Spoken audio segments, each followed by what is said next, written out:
മഗ്രിബിന്റെ ഭാഗത്തുനിന്ന് സൂര്യൻ ഉദിക്കുന്നു. മഗ്രിബിന്റെ ഭാഗത്തുനിന്ന് സൂര്യൻ ഉദിക്കുകയാണ്.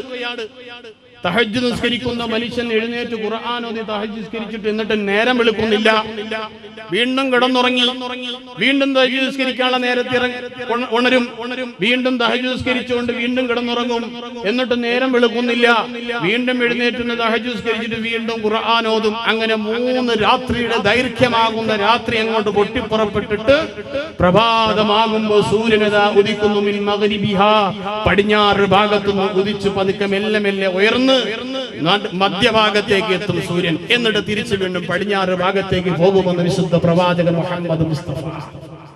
ഇത് കാണുമ്പോ മഗ്രിബിന്റെ ഭാഗത്ത് ഉദിക്കുമ്പോ എല്ലാവരും പറയോ സത്യം തന്നെ കേട്ടോ, ലോകം അവസാനിക്കാൻ പോണ്, ഞങ്ങളൊക്കെ എന്ത് ഇസ്ലാമിലേക്ക് സ്വീകരിക്കാൻ പോവുകയാണ്, ഇസ്ലാമിനെ സ്വീകരിക്കാൻ പോകുന്ന തൗബ ചെയ്യും. ഇല്ല, അവിടെ രക്ഷയില്ല. മുമ്പ് ഇസ്ലാമിനെ ഈമാൻ സ്വീകരിക്കാത്തവർക്ക് പിന്നെ ഈമാൻ സ്വീകരിക്കൂല. ഈമാൻ ഉള്ളവർ വീണ്ടും തൗബ ചെയ്ത് സ്വീകരിക്കും. പുതിയ ആൾക്കാർക്കുള്ള തൗബ ഈമാൻ ഒന്നും അല്ലാഹു തആല സ്വീകരിക്കത്തില്ല എന്ന് അസ്റഫുൽ ഖൽഖ് മുഹമ്മദ് മുസ്തഫ. സൂര്യൻ അങ്ങനെ പടിഞ്ഞാറുദിച്ചു. അതോടുകൂടി പിന്നെ എല്ലാവർക്കും ബോധ്യമായി തീർന്നു. പിന്നെയാണ് സഫയുടെ ഭാഗത്ത് നിന്ന് ദാബത്തുൽ അർദ് ഒരു മൃഗം പൊട്ടിപ്പുറപ്പെടുക. കയ്യിൽ മൂസാ നബിയുടെ വടി കാണും, മറ്റൊരു കയ്യിൽ സുലൈമാൻ നബി അലൈഹി സ്വലാത്തു വസ്സലാമിന്റെ മോതിരം കാണും. അങ്ങനെ ഒരു മൃഗം, അതൊന്നും വിശദീകരിക്കാൻ ഞാൻ നിൽക്കുന്നില്ല, ചുരുക്കി പറഞ്ഞു നിർത്തുകയാണ്. അത് കഴിഞ്ഞ് ഒരു പുകയുണ്ടാകും, ലോകാവസാനത്തിന്റെ അടയാളമാണ്. പിന്നെ 3 ഭാഗങ്ങളിലായിട്ട് ഭൂമി വിഴുങ്ങുന്ന സംഭവങ്ങളുണ്ടാകും. ഭൂമി വിഴുകുന്ന സംഭവം എന്ത് ചെയ്യും, ലോകത്തുണ്ടാകും. എന്നിട്ട് യമനിന്റെ ഭാഗത്ത് നിന്ന് ഒരു തീ അങ്ങ് പുറപ്പെടും. ലാസ്റ്റ് അടയാളം, 10ാമത്തെ അടയാളം, വലിയ അടയാളം. യമനിന്റെ ഭാഗത്ത് നിന്ന് എന്ത് ചെയ്യും, ഒരു തീ അങ്ങോട്ട് എന്ത് ചെയ്യും, പുറപ്പെടും. ആ പുറപ്പെടലോട് പിന്നെ തീർന്നു. പിന്നെ അന്ത്യകാഹളം മാത്രമേ ഉള്ളൂ.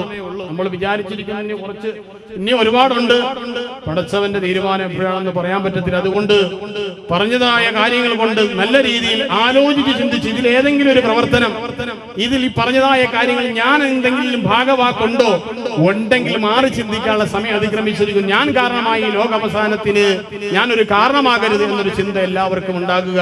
ഞാൻ ഒരു സംഭവം പറഞ്ഞങ്ങ് നിർത്തുകയാണ്.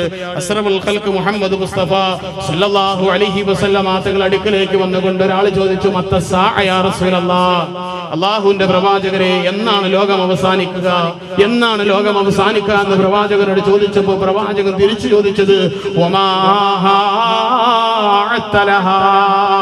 ലോകം എന്നായാലും അവസാനിക്കുന്നതാണ് മനുഷ്യ, പക്ഷെ ലോകം അവസാനിക്കുകയാണ്, നീ എന്ത് തയ്യാറെടുപ്പാണ് നടത്തിയിരിക്കുന്നത്, നീ എന്ത് ഒരുക്കമാണ് നടത്തിയിരിക്കുന്നത്, നിനക്കെന്ത് മുതൽക്കൂട്ടാണ് ഉള്ളതെന്ന് പ്രവാചകൻ ചോദിച്ചപ്പോ ആ മനുഷ്യൻ പ്രവാചകനോട്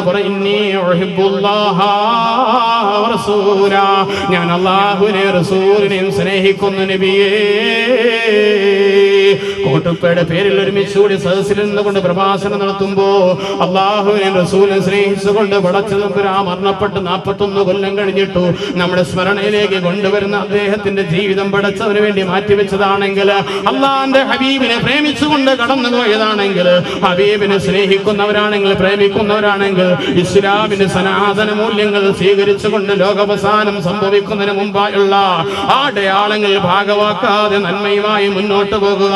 ഒരാൾ പ്രവാചകന്റെ അടുക്കലേക്ക് വന്നുകൊണ്ട് പറഞ്ഞു, നബിയേ, ഇസ്ലാമൊക്കെ സ്വീകരിക്കാൻ നബിയേ, ഇസ്ലാമൊക്കെ അംഗീകരിക്കാം പ്രവാചകരെ, പക്ഷേ 3 കാര്യങ്ങൾ ഒഴിവാക്കാൻ സാധ്യമല്ല, 3 കാര്യങ്ങൾ ഒഴിവാക്കാൻ സാധ്യമല്ല പ്രവാചകരെ.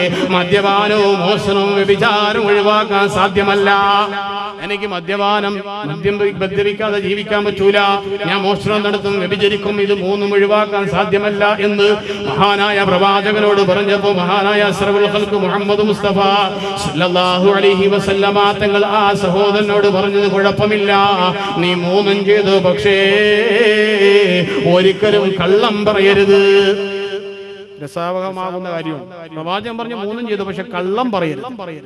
ഈ മനുഷ്യൻ വൈകുന്നേരമായപ്പോൾ മദ്യപിക്കാൻ ആഗ്രഹമുണ്ട്, അതേ മദ്യപിക്കാൻ വേണ്ടി ഇറങ്ങുകയാണ്, പുറപ്പെടുന്നത്. പക്ഷെ മനസ്സിലൊരു ആളലുണ്ടാകുന്ന ആള് പടച്ചവന്റെ ഹബീബിന്റെ മുമ്പിലേക്ക് ചെല്ലുമ്പോ, എന്താണ് നീ ഇന്നലെ ചെയ്ത പ്രവർത്തനങ്ങൾ എന്ന് ചോദിക്കുന്ന അവസരത്തില്, ഞാൻ മദ്യപിക്കാൻ പോയി നബിയേ, എന്നെങ്ങാനും പ്രവാചകനോട് പറയില്ലേ എത്ര മോശമാണ്, എത്ര തിന്മയാണ്, എത്ര മ്ലേച്ഛമാണ് പ്രവാചകൻ എനിക്ക് അടി നൽകിയാലോ അത് നടപ്പാക്കിയാലോ സ്വീകരിക്കാൻ പറ്റത്തില്ല.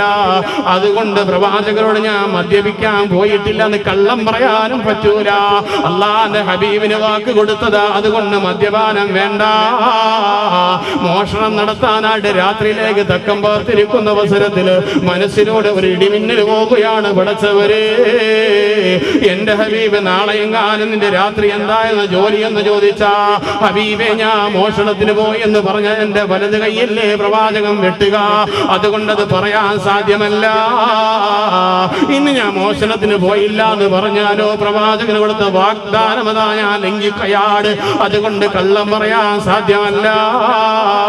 വ്യഭിചാരത്തിന് മോഹമായി ഉദിച്ചുകൊണ്ട് പുറപ്പെടുമ്പോൾ നാളെ പ്രവാചകന്റെ മുമ്പിലേക്ക് ചെന്ന് പറയാൻ പറ്റുമോ? കള്ളം പറയാനും പറ്റത്തില്ലല്ലോ. അതുകൊണ്ട് ഹബീബിന്റെ വാക്ക് സ്വീകരിച്ചുകൊണ്ട് സത്യം മാത്രം പറയുന്ന ഒരാളായി മാറാ.